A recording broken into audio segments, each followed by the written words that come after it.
Familia, buenas tardes, bienvenidos a esta gran vía que se abre para todos ustedes a través de ceutatelevisión.com y ya saben que nos pueden comentar lo que quieran en la jugada a través de nuestros perfiles de Facebook, Ceuta Televisión, y de Twitter, @CeutaTV. Les pedimos, como siempre, que nos digan, bueno, pues aparte de todo lo que quieran, con el único límite de las buenas formas, aquel lugar del mundo desde el que nos están viendo. Nosotros vamos, como es habitual, con el repaso a la actualidad marcada un día más por las colas que van superándose día a día en la frontera.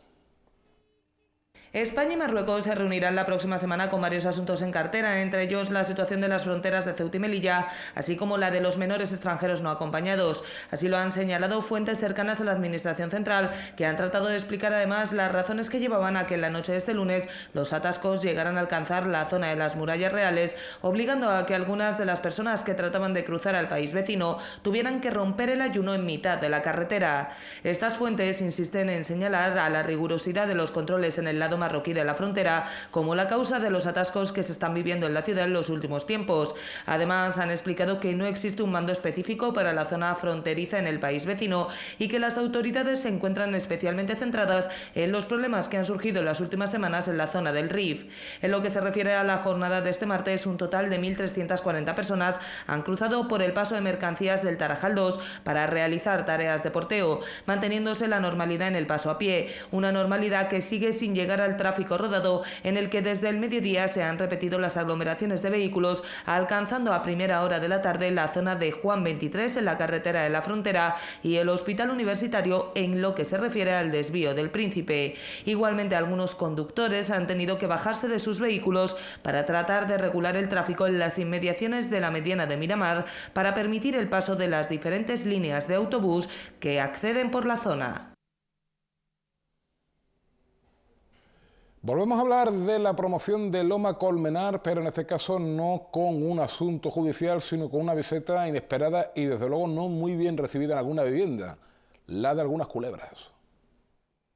Los problemas en torno a la promoción de las 317 viviendas de Loma Colmenar parecen no tener fin. Mientras que continúa la instrucción del caso respecto a la conocida como lista fantasma, los adjudicatarios finales se enfrentan a diario a las deficiencias no solo de sus pisos, sino también de las zonas comunes.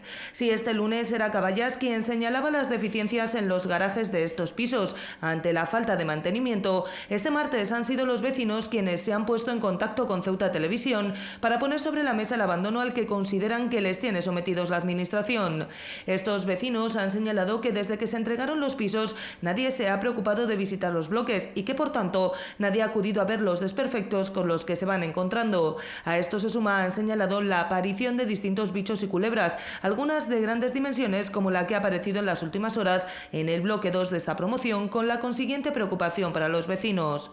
No son estas las únicas quejas que han surgido en las últimas semanas respecto a estas promociones de viviendas, ya que los trabajadores de Trace han señalado ya en varias ocasiones la necesidad de establecer 2 operarios que se encarguen de la limpieza de esta nueva zona de la ciudad, que aseguraban hasta el momento no cuenta con el servicio de limpieza pública viaria. Y en próximas horas los operarios de Marseille, empresa adjudicataria del servicio de salvamento y socorrismo en las playas de Ceuta, volverán a ocupar sus puestos, en principio en el Chorrillo y la Ribera, y en función de cómo evolucione la instalación de una serie de módulos en todo el litoral ceutí. Aunque la temporada de playas oficialmente no comenzará hasta el próximo 15 de junio, los operarios de la empresa Marseille, adjudicataria del servicio de salvamento y socorrismo en las zonas de baño autorizadas, empezarán a funcionar este próximo fin de semana. Lo que no queda claro, según fuentes de esta empresa, es si el inicio de su actividad será simultáneo en todo el litoral ceutí o gradual. Todo depende de la instalación de una serie de módulos que ahora mismo solo están en el Chorrillo y la Ribera. Si esa infraestructura está funcionando en Almadraba, Benítez y Tarajal, las otras playas contratadas, en próximos días también empezaría a prestarse el servicio este fin de semana.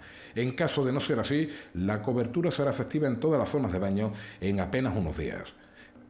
Sí está claro ya el total de medios humanos y materiales que prestarán servicio en las playas ceutíes hasta la segunda quincena de septiembre. Se trata de 32 personas distribuidas en función de la necesidad diaria, 2 motos de agua, una embarcación y una ambulancia. Y con fecha aún por concretar, la próxima semana Marseille realizará un simulacro. Marseille, una empresa de origen balear y con una importante presencia en esa comunidad, Cataluña y la Comunidad Valenciana, afrontará su segundo año de vigilancia en el litoral ceutí.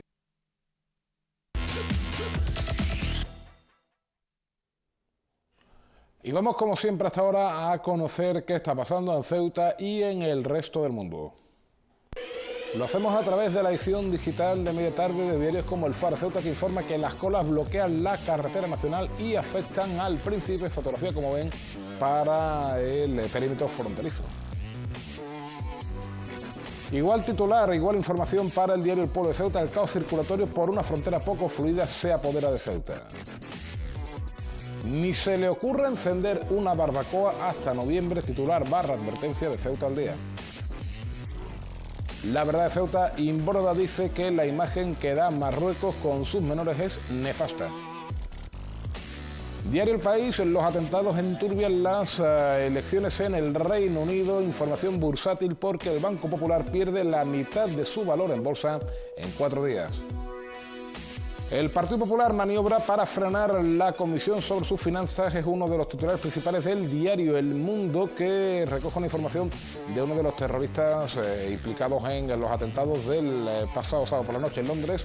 Por Alá, estaría dispuesto hasta matar a mi madre. 209-209 es el número agraciado en el sorteo de la Cruz Roja de hoy, es lo que ven en sus pantallas. Y esta es la previsión meteorológica, muy parecida a la de las últimas, para las próximas horas, muy parecida a la de hoy. 19 de mínima, 29 de máxima, vientos de poniente y cielos completamente despejados. El teléfono de emergencias, el 112. El 900-018-018 es el teléfono de lucha contra el acoso escolar. Y el 016, el de lucha contra el maltrato. Nos vamos a tomar un pequeño respiro y enseguida continuamos. Seguimos aquí en Gran Vía.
Seguimos y vamos como cada martes a hablar de cosas relacionadas con la informática, en esta ocasión de algo de lo que hemos oído, de lo que hemos escuchado mucho hablar en los últimos años, pero que todavía no lo tenemos muy claro, al menos los que no estamos familiarizados 100% con la tecnología y con el lenguaje que ello conlleva, como es el software libre. Se lo vamos a preguntar a nuestro experto de cabecera, don José Luis Calvo. Buenas tardes. ¿Qué hay? Buenas tardes, Juanjo. Bueno, pues la primera pregunta es evidente. ¿Qué es el software libre? Bueno, pues el software libre, aunque por medio está la palabra software, que a todos no suena programa de ordenador, es más una filosofía que una filosofía de vida de la gente del mundo de la informática, que lo que pretende es que el software sea accesible a todo el mundo. Aunque nos parezca que el software es accesible porque simplemente tenemos que con un ordenador conectarnos a internet y descargarnos aquello que nos apetece tener en el ordenador, la realidad es que bueno, pues el software en la mayoría de los casos es software que se denomina propietario, y quiere decir que tienes que pagar una licencia de uso, es decir, para utilizar programas necesitas habitualmente pagar a alguien, a una empresa que desarrolla ese programa, pagarle por su uso. Software libre se trata de que tú puedas usar cualquier programa que necesites, pero de una manera libre en el sentido de libertad más que de gratuidad, porque hay software libre que también es de pago. Es decir, es más casi un principio filosófico que un programa informático. Exactamente. A ver, lo que se tiene cuatro principios en los que se basa. El primero es que tú puedes usar, para definir un programa como un software libre, lo primero que tiene que poderse hacer es que tú lo puedas usar en cualquier condición y en cualquier lugar. Es decir, ¿qué significa esto? Que hay programas que a lo mejor te lo dan de una manera gratuita, que puede parecer que es libre, nos permiten las mismas empresas descargarlo, por ejemplo un antivirus, pero sin embargo está limitado su uso. Es decir, si yo me meto en la página de cualquier antivirus comercial que haya en el mercado, no voy a decir ninguna marca, o cualquiera el que usemos, y la mayoría de ellos tienen una versión que te la descargas de forma gratuita y te permite usarlo, pero si nos leemos las condiciones, bueno, pues viene evidentemente diciendo que ese software solamente es para un uso personal, en un ordenador que sin uso comercial, de que no pertenezca a una empresa, y tiene una serie de restricciones de uso.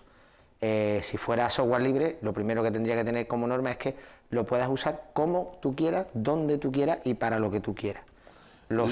Bueno, te estaba comentando que había 4, la segunda era que puedes dárselo a quien tú quieras. Lo tienes que poder modificar a tu antojo. Para eso necesitas tener, digamos, un poco el código de programación, y después tú puedes hacer con él lo que te dé la gana, es decir, siempre que no infrinjas pues, las normas de ese mismo software libre, es decir, sigas manteniéndose como software libre. ¿Las agencias de seguridad qué tal se llevan con los software libres? Bueno, bastante bien, porque de hecho el software libre se asocia mucho al tema de la piratería, de los hackers y este tipo de cosas. Y no es realmente así. El software libre, hay mucho software, de hecho se asocia mucho al mundo de Linux, del mundo un poco friki de la informática, por decirlo de alguna forma así, que todos nos conozcamos, y no es así. Hay mucho software libre para plataformas Windows, para plataformas de Macintosh, y se lleva bastante bien. Y de hecho hay una filosofía, aquí tenemos en Ceuta, permíteme que lo nombre, a un experto, un experto de verdad, no como yo, en software libre, que es Ramón Sánchez, sí. que me imagino que lo conocerás, sí. Que además es un experto que va dando conferencias por América Latina, por todo el mundo, y bueno, de hecho es, bajo mi punto de vista, uno de las mejores personas en el sentido del tratamiento del software libre, y habla muchas veces de que el software libre aporta libertad y además aporta una garantía de que la economía, es decir, no dependemos de empresas, de determinadas empresas, para que nuestra economía avance. Por ejemplo, voy a poner un ejemplo muy sencillo. Cada vez que nosotros tenemos un ordenador y le instalamos un Windows, eso supone un gasto medio de unos 160 euros. Si pensamos en la administración pública, imaginemos nosotros cualquier entidad pública, dígase ayuntamiento, por decir alguna, ¿no? Puede ser cualquier ministerio, y pensemos cuántos ordenadores vemos por ahí. Bueno, pues cada uno de esos ordenadores nos cuesta, por decirlo de alguna forma, solamente el arrancar ese ordenador nos ha costado 160, 180 euros de la licencia de uso de ese Windows, cuando realmente habría software que nos permitiría hacer el mismo trabajo sobre el equipo y no cuesta ni una sola peseta. Con lo cual nos estaremos ahorrando unos cuantos millones de euros, sumando todas las administraciones. Claro. Evidentemente, la administración pública debería ser la gran precursora, bajo mi punto de vista, del software libre. Es y porque primero por ahorro y después por dependencia. Es decir, el software libre, como te he dicho, es un software que te permite que sea modificado por ti mismo, más aún cuando tú tienes una empresa, una entidad grande, como puede ser una entidad gubernamental, que tiene gente preparada para modificar el software a su antojo, y entonces puede ir corrigiendo los problemas que le vayan surgiendo y adaptándolo a sus necesidades. Decíamos antes que había un matiz filosófico y también un trasfondo ciertamente ideológico en esto de los defensores del software libre frente a los defensores de que sean las empresas las que manejen este tipo de programas, ¿verdad? Sí, porque, a ver, la filosofía se basa un poco, como te he dicho, en eso, en la libertad que te aporta el software libre. Es decir, depender de cualquier empresa hace que tú dependas en la totalidad de tu trabajo diario, de que esa empresa haga su trabajo o no haga su trabajo de la forma correcta. Te pongo el ejemplo, hablábamos hace una semana, no sé, recuerdo si fue la semana anterior o la anterior de la anterior, cuando hablábamos del famoso virus que había habido que te secuestraba el equipo. Bueno, pues habíamos ahí, cuando tenías el software libre, las plataformas de software libre, ¿qué ocurre? ¿Quién se encarga de ese software? Bueno, pues se encarga mucha gente que de forma un poco altruista, porque le gusta, porque lo utiliza para otro tipo de cosas y aporta su conocimiento al resto de la sociedad, al igual que el equivalente sería una ONG que diera servicio a personas que lo necesitan. Bueno, en este caso sería una especie de ONG informática. Enseguida, pues toda la gente que está en la red se puso a trabajar en cómo solucionar el problema. Se solucionó prácticamente en horas, en pocas horas. Sin embargo, las empresas propietarias, ¿qué ocurre? Que tienen una plantilla limitada. No es una cuestión de que funcionen peor o mejor, sino que tienen plantillas limitadas y con la gente que tienen que solucionar el problema. En función de lo gordo o pequeño que sea el problema, pueden tardar más o menos. La plantilla de Linux, por ejemplo, es prácticamente todo el que quiera y sepa programar en Linux, que es mucha gente alrededor del mundo, muchas universidades que trabajan y son gente que está trabajando en ello. Cuando inventó la imprenta, Gutenberg de alguna manera secuestró o el conocimiento que está secuestrado lo distribuyó a las grandes masas. ¿Podemos hablar del software libre como la invención de la imprenta en el siglo XXI? Bueno, lo que pasa que la idea está un poco como apartada, la intentan no difundir. Desde el punto de vista romántico. Sí, bueno, sí, sería realmente un equivalente. La idea es la misma, es decir, hacer que todo el mundo tenga acceso a todo de forma legal, por supuesto, porque claro, acceso, como empezaba diciendo, acceso aparentemente tenemos todo porque la red es grande, bueno, y hay mucha piratería, cualquier programa con mayor o menor dificultad lo puedes encontrar un programa para hackearlo, para piratearlo y craquearlo y usarlo, pero el uso en realidad no es legal, es decir, es como si yo digo, no, yo puedo usar un coche, aprendo a hacer un puente y no necesito comprarme un coche. Ni siquiera tener carnet de conducir. Ni siquiera tener carnet de conducir, voy, cojo el coche de cualquiera. Vale, sí es cierto que lo puedes hacer, pero no estás cumpliendo con la legalidad. Entonces, la idea sería algo como que alguien dijera, bueno, pues yo voy a dar los planos para construir, no voy a dar los planos, sino que os voy a dar un coche y además voy a dar los planos del coche por si alguien quiere aprender a arreglarlo solo, que no tenga que depender de un taller. Tienes mi coche, que yo te lo regalo, te doy los planos, los manuales y además te doy todas las herramientas que tú necesites para mantener ese coche. Si lo mejoras, la única condición es que si tú consigues que el coche mejore, frene mejor, corra más, pues tú debes de aportar eso otra vez de nuevo al conocimiento general. Hasta el momento estamos hablando, José Luis, del software libre como de una cuestión filosófica, filantrópica, en fin, incluso hasta bonita, pero detrás de esto hay empresas y las empresas, que sepan, se crean para ganar dinero. Mucha pregunta que se estarán haciendo algunos de nuestros televidentes es, bueno, si yo hago un programa de software libre y lo cuelgo en la red, como su propio nombre indica, es absolutamente libre, ¿cuál es el beneficio económico de la empresa que está detrás de ese tipo de...? Bueno, el software libre, empezado diciendo, software libre viene del inglés free, y cuando lo han traducido al español... por supuesto, de que no haya contraprestación económica alguna. Claro, cuando lo tradujeron... Los programas completamente gratuitos. Claro, es que no son gratuitos, realmente yo puedo vender mi programa y ser libre, ser un software libre de uso comercial. Yo cojo a un programa y te lo vendo a ti. Pero los de uso no comercial. Los de uso comercial, me refiero. Los de uso no comercial, evidentemente, no tienen ninguna contraprestación económica. Muchas páginas, por ejemplo, te pongo el caso del sistema operativo Ubuntu, que es una de las versiones de Linux.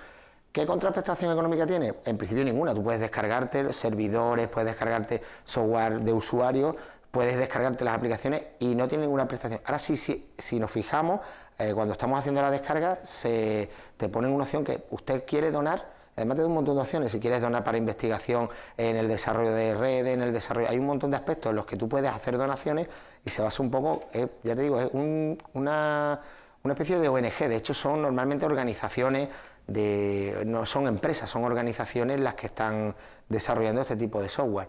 Muchas de ellas están vinculadas a universidades que hacen investigación, y se usa el software un poco se desarrolla a partir de una necesidad de una investigación, de un desarrollo tecnológico a nivel universitario o a nivel médico de una ONG. Entonces, bueno, eso después, una vez que lo tienes el desarrollo hecho, pues tú lo que haces es lo entregas un poco al conocimiento general y dices, bueno, yo he inventado esto, ¿alguien sabe mejorarlo? Un poco lo que comentamos creo que en algún programa anterior del desarrollo de los programas en las sesiones de I+D+I de los respectivos ejércitos del mundo, que, bueno, pues por ejemplo el propio Internet, creo que la primera conexión entre ordenadores se hizo a finales de los 50, lo comentábamos, hace ya casi 60 años en algunos casos, también podrían ir por ahí los tiros en el software libre, ¿no? Claro, lo que pasa es que en este caso el software libre está más vinculado quizás que al ejército, insisto, a las universidades, pero van por ahí los tiros, es un tipo de desarrollo. Te pongo el ejemplo más típico, el que más gente le puede sonar, que es el del sistema operativo Linux, que todo el mundo le suena como muy informático, muy técnico, y realmente el uso que tiene un sistema operativo Linux, lo que pasa es que no está suficientemente implantado, pero la gente que lo usa, lo primero que se da cuenta es, bueno, esto no es tan difícil de usar, tiene un botoncito con el explorador, igual que Windows, tiene un botoncito donde tengo mis archivos, cuando pincho un pendrive se abre una ventana igual que en Windows, o sea, el funcionamiento es prácticamente igual. De hecho, cuando lo empiezas a usar te das cuenta de que tiene un montón de herramientas que las tienes. O sea, simplemente, pues necesito tal cosa, lo pones en internet, lo buscas y dices, sí, descárgatelo, está aquí. Le pones el nombre y hay un repositorio que le llaman, una base de datos enorme de software. Pues, ¿por qué? Pues bueno, pues imagínate que yo trabajo aquí en la tele y me gusta mucho la informática y digo, pues mira, el programa que usamos para diseño, para maquetación, y yo me voy a currar un programa y me junto con 5 o 6 amigos que sabemos de este tema o a través de la universidad estamos haciendo una investigación de cómo mejorar la imagen, hacemos un software. Una vez que lo tengo desarrollado, presento, imagínate un doctorado o lo que sea, ¿qué haces con ese software? Bueno, hay gente que tiene la suerte de que alguien viene y te lo quiere comprar y hacer, pero la mayoría de los casos está ya todo muy inventado, por decirlo de alguna manera. Entonces, ¿qué es lo que hago? Bueno, pues lo pongo a disposición de los demás. Así surgió Linux, por ejemplo.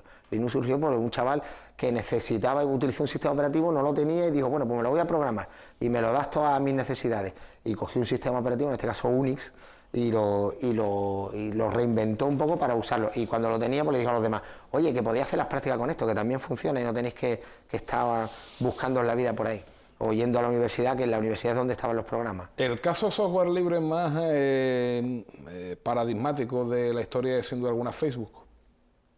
Bueno, Facebook no es realmente software libre porque aunque su uso es gratis y podemos aplicarlo y podemos decir que bueno que parece software libre, Facebook sí gana dinero. Lo único que en vez de cobrarnos el uso a nosotros se lo está cobrando a otras personas. Es decir, nosotros somos los usuarios, me refiero, los que hacemos que el uso de ese producto tenga un beneficio. ¿Y a quién le cuesta dinero? O sea, ¿a quién paga por el uso de Facebook? No yo que cuelgo mis fotos, sino yo que recibo publicidad. Los que envían la publicidad a través de Facebook son los que pagan Facebook. Claro, yo que, por ejemplo, me voy de vacaciones a cualquier ciudad del mundo, cuelgo un par de fotos que hemos estado en, no sé, en París, Roma, la ciudad que queramos y casualmente en nuestro perfil de Facebook, pero es casualidad, aparecen hoteles en Roma, rutas de viaje, claro, etcétera. Facebook da un servicio a esas empresas que son las que te están pagando el servicio y aparte no cumple ninguna de los requisitos. Es decir, yo no puedo coger Facebook y decir, me voy a descargar el código fuente, el programa como está hecho y lo voy a modificar porque a mí no me gusta que aparezca esto, le voy a quitar la publicidad. Yo no podría hacer eso en Facebook. El código de Facebook lo sabrá pues Zuckerberg y tal. Zuckerberg, poco más. Bueno, sí, los programadores, pero no lo conoce nadie, no te lo dan, evidentemente. Ni te lo dan, ni mucho menos lo podrías tú modificar y después decirle, toma que lo he hecho, que he hecho uno mejor. a los demás, te diría, perdona, que esto es mío, ¿eh? Como que tú ni lo toques, ni lo modifiques, mucho menos lo modifiques y mucho menos lo regales. Por eso no es software libre, aunque sea de uso gratis. En España ya ha habido intentos de implantación de software libre. En la Junta de Andalucía intentó aplicar el WADA Linux y lo intentó aplicar a todos los centros educativos. En Extremadura también había una versión propia de Linux que también intentaron implantar en todos los centros educativos. Lo que pasa que, bueno, pues implantar un software libre, que yo creo que los centros educativos deberíamos de ser, y digo deberíamos porque como soy profe, nosotros, por ejemplo, en nuestro ciclo, por ejemplo, usamos solamente software libre y es un ciclo de informática de grado medio. En el grado superior solo se usa software libre y damos ofimática, damos base de datos, o sea, damos numerosas herramientas bastante potentes y sin embargo, pues tenemos, por ejemplo, tenemos alternativas, damos edición de imagen. Nosotros no usamos Photoshop, pues usamos, por ejemplo, GIMP, que es una versión de software libre, de un software equivalente a un Photoshop. Edición de vídeo, pues usamos el equivalente a software libre. Es decir, que realmente no es una cuestión de decir, es que no hay programa, bueno, eso es un poco una leyenda urbana, es que hay software para casi todo y además libre y gratis. Que no quiero recalcar que no es lo mismo ni libre que gratis. Otra comparativa, ya con esto concluimos, la marca blanca de los programas informáticos, podemos decirlo así también. Bueno, sería un poco la marca blanca, es decir, en el sentido ese de que no son marcas comerciales, no te costarían, bueno, en este caso no te costaría, la mayoría no te cuestan nada, ¿no? Pero sí que sería un poco la marca blanca. Lo que pasa es que la marca blanca, asociar software libre a marca blanca es peligroso, porque normalmente nuestra asociación a marca blanca es lo mismo pero un poquito peor. Y en este caso no me gustaría, lo que estoy intentando es todo lo contrario, es lanzar una lanza a favor. Entonces, no es un software peor, es un software alternativo. Es decir, un software alternativo que además te permite, como te he dicho, si tienes los conocimientos o quieres aprender, pues que tengas a tu disposición todo el código para que tú lo mejores.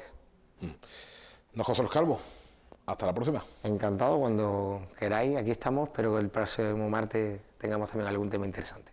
Seguro que sí. Seguimos en un minuto.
Hay veces en la vida todos vamos a pasar seguramente por ese trance en la que vivimos un hecho traumático, alguna pérdida, algún accidente, alguna agresión, y tenemos que aprender a vivir con esos hechos. Pero hay veces y hay personas que son capaces de bloquear hasta el punto del olvido momentáneo, como una especie de caja negra, de cajón desastre de los recuerdos para poder salir hacia adelante.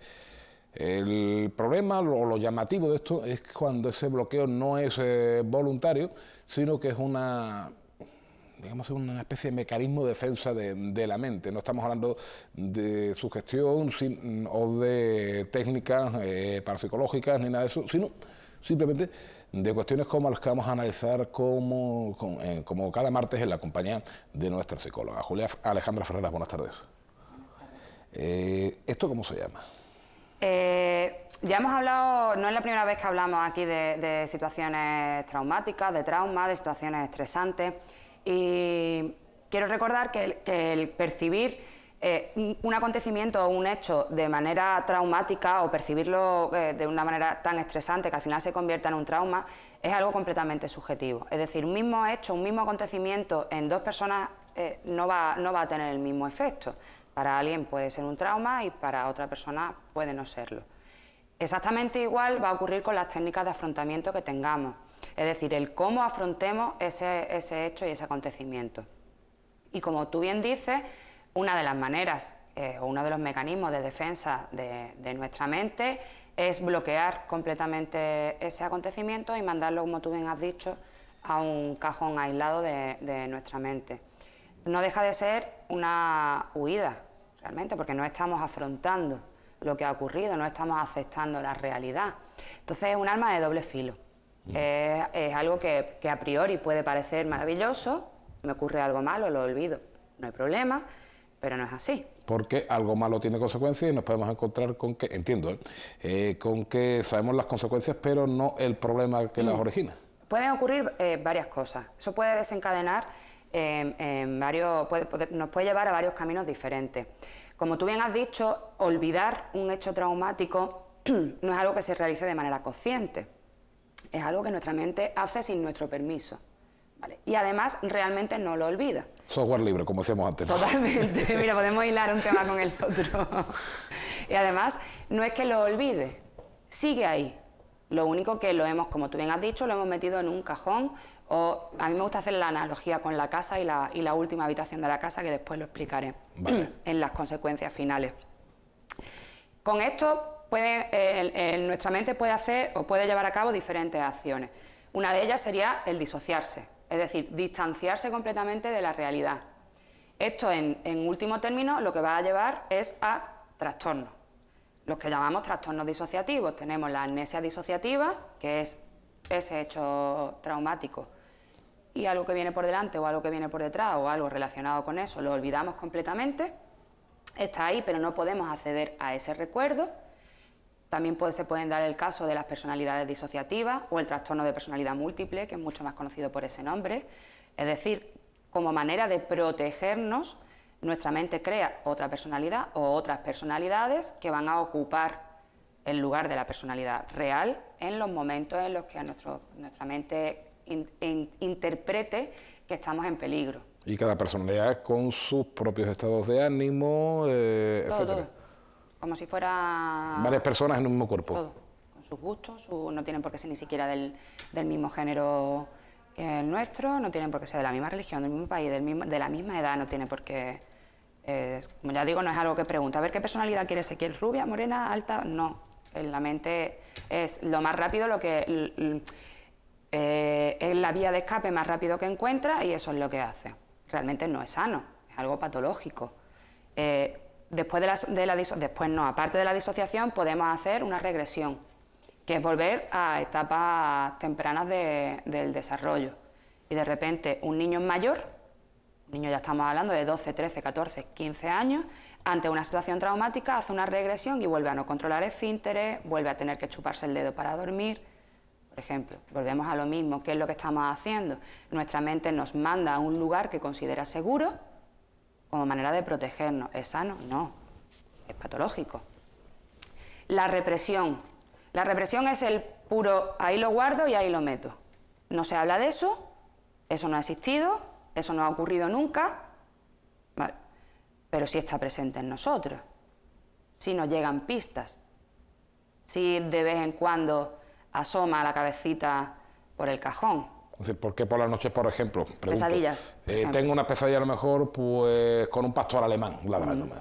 Y así, si yo entiendo que a mí me encantan los perros, es decir, y a lo mejor resulta que, bueno, pues en ese hecho traumático o lo protagonizaba un perro, había un perro de por medio, bueno, pongo el ejemplo del perro como si quieren poner el de un guardia de tráfico, vamos. Con la represión lo que suele ocurrir es que pequeñas cosas del contexto que no tienen absolutamente nada que ver con el hecho traumático en sí, pero que estaban presentes, son las que ahora nos pueden provocar, por ejemplo, el miedo. Una persona que jamás ha tenido miedo a las arañas, por ejemplo. Bueno, me estoy yendo a sucesos que pueden ser fóbicos. Una persona adulta que nunca ha tenido miedo a la oscuridad o a estar sola en una habitación oscura y de repente, fobia que te crío. ¿Pero por qué? Si yo nunca... Y es que en ese hecho traumático estaba oscuro. O había un perro, o había un agente de tráfico, cosa, como comentamos antes, o el color rojo, o una ambulancia, o un color olor, rojo, o un el olor a incienso, el olor... Da igual, cosas que son independientes del acontecimiento traumático, pero que estuvieron presentes. El acontecimiento lo borramos por completo, pero las cosas que estaban presentes no. Y eso va a provocar en nosotros distorsión, cuando estén presentes, evidentemente. ¿Qué ocurre? Cuando nuestra mente nos protege de esa manera, que nos está haciendo un flaco favor. Y ahora viene la analogía de la casa. Realmente lo que está haciendo, nosotros tenemos que entender que nuestro cuerpo es una casa y que como tal debemos cuidarla, la mantenemos limpia, tanto por dentro como por fuera. Cuando nuestra mente tira de esos mecanismos de defensa, lo único que está haciendo es el último cuarto de la casa ir metiendo la basura. En vez de airearla, sacarla y dejar que se la lleven, sino que la está metiendo ahí. Como no la vemos, como a ese cuarto no se accede, no hay problema. Pero ¿qué pasa? Que la basura se pudre y empieza a oler. El cadáver en el armario de las películas de suspense. Por ejemplo, una analogía muy buena. Que empieza a oler, empieza a haber bichos. Si la basura ya además ya no es solamente uno, sino que se va acumulando aquello de basura, ya se empieza a ver filtraciones en las cañerías y ya el agua empieza a... Total, que al final lo que acabamos es enfermando la casa, acabamos enfermando nosotros. Por muy traumático que sea un acontecimiento, lo que hay que intentar siempre, ya sea uno mismo o ya sea a través de ayuda profesional, es encararlo. El ser valiente es afrontarlo y aceptarlo. Y aceptar esa realidad, nos gusta o no nos guste. Las mentes que, como decíamos antes, ponemos ese ejemplo tan gráfico, meten el cadáver en el armario, son seres generalmente muy jóvenes cuando les ha ocurrido lo que sea, ¿o no tiene por qué? No tiene por qué. Lo que sí es cierto es que nuestra experiencia vital, nuestra experiencia a lo largo de los años va haciendo que los acontecimientos traumáticos cada vez sean menos. Es decir, nuestra visión del mundo se amplía. Somos más maduros. De tal manera que ya no vemos como traumático algo que a lo mejor sí lo podíamos ver con 10 años. Por eso sí se suelen dar más durante la infancia y la juventud. Pero no tiene por qué, también puede ocurrir una mujer adulta de mi edad que una noche volviendo a su casa la violan y ella vive eso como un acontecimiento traumático.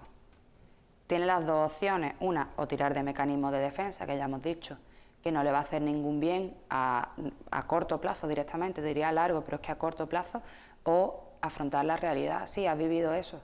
Vamos a trabajarlo de tal manera que puedas integrarlo dentro de eso, de tu experiencia vital, que puedas encontrarle un hueco, porque ya hemos dicho, además no es la primera vez que hablamos de eso, que como dice mi sobrina, la vida es pupa. Además esa frase ya la he dicho aquí más de una vez, la vida es pupa. Me encanta.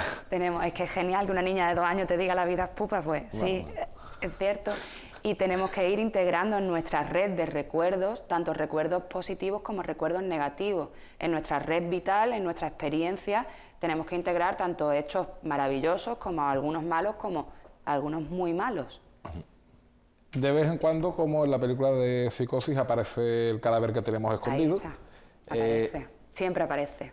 Y a partir de ahí, primero, ¿por qué aparece de buenas a primeras? Porque ese hombre con pesadillas, como decíamos antes, con un perro, un pastor alemán y un guardia de tráfico. Esto del perro y el guardia de tráfico, bueno, hemos puesto ejemplos, pero es que a lo mejor resulta que descubrimos que fuimos testigos de un asesinato en el que la Guardia Civil de Tráfico estaba con un perro buscando un cuerpo, o esa mujer que ha sufrido una violación cuando niña, de buenas a primeras, bueno, pues algo le hace clac y descubre por qué, o recuerda nítidamente ese suceso que le ha llevado a tener, bueno, pues esas consecuencias que tenemos, que venimos comentando desde el principio de la entrevista. ¿Puede pasar esto y...? De manera espontánea, no. No, un recuerdo que ha sido reprimido, un recuerdo que ha sido disociado, que ha sido separado de nuestra realidad actual, que vuelva de manera espontánea. Hombre, supongo que habrá habido casos, no voy a decir no ha habido ninguno. No es lo habitual. Normalmente sí va teniendo repercusión en nuestra vida actual, pero de otra manera. Normalmente alejado completamente o muy diferente al hecho traumático en sí, es lo que hemos dicho antes, que de repente empiezas a tener pesadillas y no sabes lo que ocurre en las pesadillas, no estás viendo no, simplemente pesadillas, o empiezas con un trastorno de ansiedad, empieza una agorafobia, de repente eso sale, siempre sale, tarde o temprano. Normalmente suele estar provocado por algún pequeño problema que hemos tenido en nuestro día a día, que no es de tal magnitud como para provocar un trastorno en sí mismo, pero que ha despertado las chispas en nuestra mente, que ha abierto la puerta y ha dejado salir. Y ahora tenemos media casa, por lo menos media azotea, la tenemos llena de basura. Y ahora hay que empezar a ordenar. Y con las ventanas abiertas y el viento haciendo corriente. Sí, sí. Con lo cual tenemos... Siempre sale, de una manera o de otra, siempre sale. Lo que no aceptas te persigue siempre. Eso es así. Estamos Parece hablando... mucho, antes que habéis hablado del Facebook, suena mucho a frase de cartelito del Facebook, pero es que es verdad, lo que no superas te persigue toda la vida. En fin, comentábamos antes de este último apunte, suele ser un porcentaje muy mayoritario de personas que se encuentran en esta situación de bloqueo mental, Hombre, hablamos de diferentes grados, no es lo mismo que...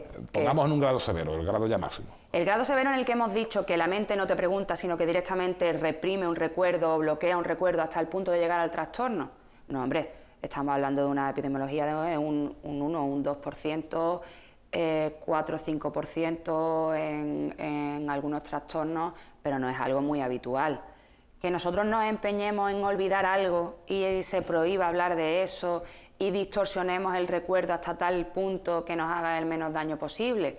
Sí, lo hacemos, tú mismo lo has hecho seguro, segurísimo, todos lo hacemos. Y esto nos demuestra una vez más que conocemos perfectamente el espacio, pero no conocemos prácticamente nada de lo que tenemos en la cabeza. Pues un 10% aproximadamente, anda que no nos queda por descubrir. Para mi gozo. En fin, lo seguiremos contando aquí cuando descubramos el 90% de la mente, ese que nos queda por descubrir. Hasta la próxima, muchas gracias. Muchas gracias a vosotros. Seguimos en un minuto.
Bien, pues nos vamos a despedir. Ya dentro de un ratito estará por aquí Laura Ortiz con toda la crónica informativa de este 6 de junio, pero no sin antes recordarles que los próximos días Carlos Pirata Larios, como le conocemos popularmente en el mundo de la fotografía, va a inaugurar una exposición que seguro va a estar interesantísima. También una noticia que hemos conocido según fuentes de la Fundación Premio Comercio de la Consejería de Cultura.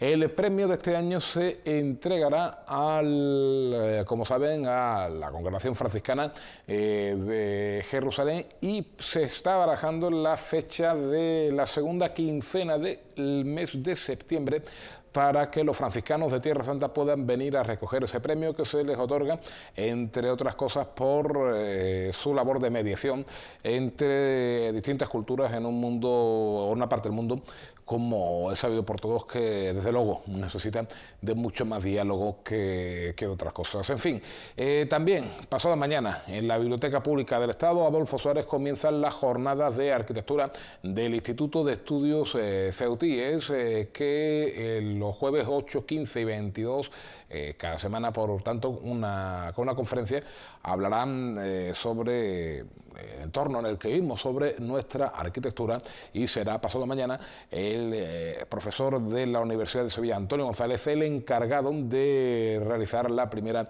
de las 3 conferencias. Como digo, nosotros nos vamos a ir, se van a quedar dentro de un ratito con Laura Ortiz y la crónica informativa de este martes 6 de junio de 2017. Gracias por la atención prestada, les espero mañana, sean felices.